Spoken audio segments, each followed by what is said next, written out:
Few figures from the First World War embody the blend of brilliance and blindness as completely as General Erich Ludendorff.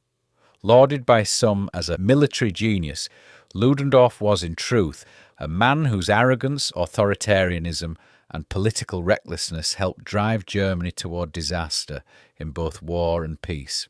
His career during the Great War is a study in how intellect untempered by humility can bring ruin to nations. Ludendorff first rose to prominence in 1914 for his role in the German victory at Tannenberg. There, alongside Field Marshal Paul von Hindenburg, he oversaw the encirclement and destruction of a Russian army in East Prussia. It was an operational triumph, but one that set the pattern for the rest of his career. Ludendorff took credit lavishly, cast blame freely, and mistook tactical success for strategic wisdom. His victory inflated his ego and convinced him that he alone understood the art of war. By 1916, Ludendorff, now effectively co-dictator of Germany with Hindenburg, dominated both the army and the civilian government. He dismissed the cautious diplomacy of Chancellor Bethmann Hollweg and pursued total war, mobilizing the economy, tightening censorship and crushing dissent. His contempt for politics was matched only by his ignorance of it. Ludendorff ruled by decree and saw civilians merely as instruments to serve military ends. Under his direction, Germany launched unrestricted submarine warfare in early 1917, a reckless move that brought the United States into the conflict and sealed Germany's fate. Militarily, Ludendorff's tenure was marked by inflexibility and delusion. He misread the changing nature of the war, clinging to outdated notions of decisive victory through frontal assault.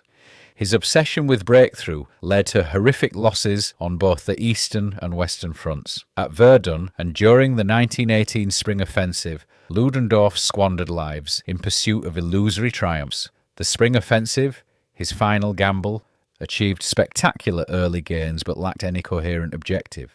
German troops advanced, exhausted themselves, and then faced a relentless Allied counterattack. By summer 1918, the German army was shattered and Ludendorff himself was in emotional collapse. When the end came, he refused responsibility. Instead of admitting failure, Ludendorff shifted the blame onto civilians and politicians. He propagated the poisonous stab-in-the-back myth, claiming that the German army had not been defeated in the field, but betrayed by revolutionaries and Jews at home.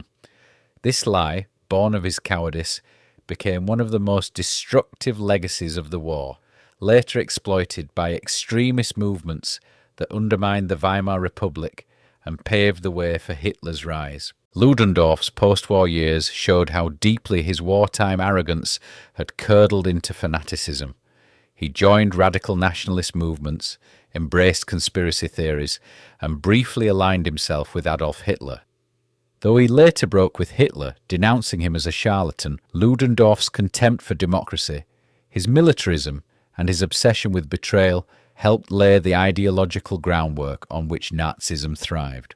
Erich Ludendorff died in 1937, bitter and unrepentant, convinced he had been right all along. He did not live to see the full extent of the nightmare that his ideas had helped unleash. The wars of conquest, the mass exterminations, and the moral collapse of the nation he once claimed to serve.